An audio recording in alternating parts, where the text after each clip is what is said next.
Lors de l'ouverture de l'unité de conservation le 14 mars 2025 à Mbane dans le nord du Sénégal, le ministre de l'Agriculture a déclaré que pour l'année 2025, le pays a besoin de 130 000 tonnes de pommes de terre et de 350 000 tonnes d'oignons pour la consommation des populations. Les filières de la pomme de terre et de l'oignon jouent un rôle crucial dans l'alimentation du pays d'Afrique de l'Ouest qui vise une production horticole de 245 000 tonnes pour la campagne 2024-2025.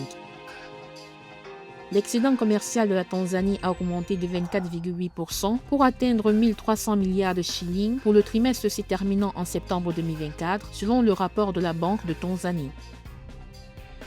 Le Congo Terminal en République du Congo a obtenu un financement bancaire de 150,88 milliards de francs CFA pour le développement du terminal à conteneurs du port autonome de Pointe-Noire.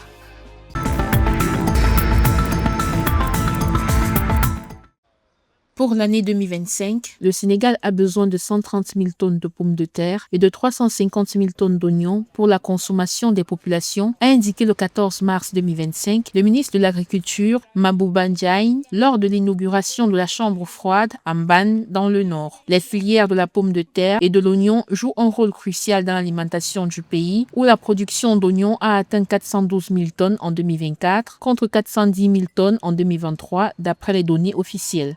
Le Sénégal a cette particularité, c'est que, en termes alimentaires, elle est extrêmement extravertie. Mais depuis quelques années, en tout cas, le gouvernement met en place une stratégie pour inverser cette tendance, veut véritablement pousser très très fort à ce qu'on consomme au Sénégal ce que nous produisons. Et l'avantage de cette approche-là, c'est que ça devrait permettre aux Sénégalais de pouvoir disposer de produits alimentaires de qualité, en quantité, et normalement à des prix bas.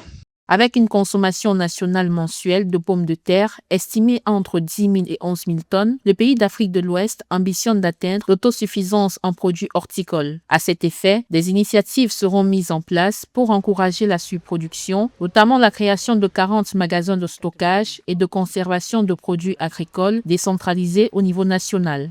Mais in fine, si au Sénégal, on réussit à manger ce qui est produit localement et qu'on peut en disposer à moindre coût, c'est le pouvoir d'achat des Sénégalais qui va s'améliorer et c'est aussi la santé des Sénégalais qui va s'améliorer parce qu'ils auront à leur disposition une nourriture saine et bonne.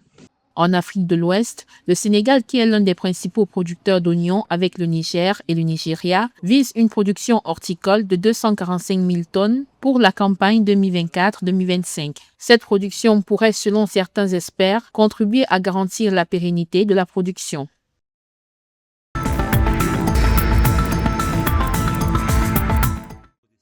Le commerce transfrontalier entre la Tanzanie et ses pays voisins a connu une croissance significative. L'excédent commercial a augmenté de 24,8% pour atteindre 1 300 milliards de shillings pour le trimestre se terminant en septembre 2024, selon un rapport de la Banque de Tanzanie. Toutes les régions ont enregistré un excédent commercial à l'exception de la zone nord. La hausse la plus notable des échanges commerciaux a été observée dans la zone des lacs.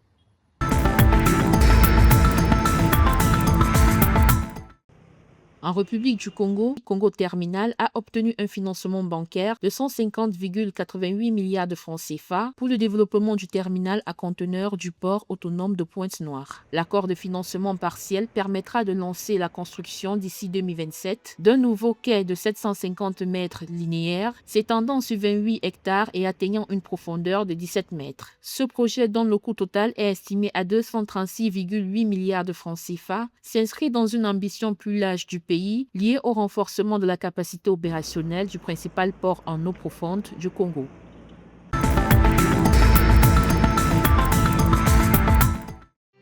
La Banque africaine de développement et la Commission de la Communauté économique des États de l'Afrique de l'Ouest ont signé le 10 mars 2025 un protocole d'accord d'un montant de 11,78 millions de dollars. Cette somme servira à renforcer la production rizicole régionale, à garantir la sécurité alimentaire et à réduire la dépendance de l'Afrique de l'Ouest à l'égard des importations coûteuses de riz. Cet accord s'inscrit dans le cadre du programme REWAD CEDEAO qui vise l'amélioration de la réglementation des intrants agricoles et le renforcement des systèmes régionaux de surveillance numérique afin de rendre le secteur rizicole ouest-africain plus compétitif.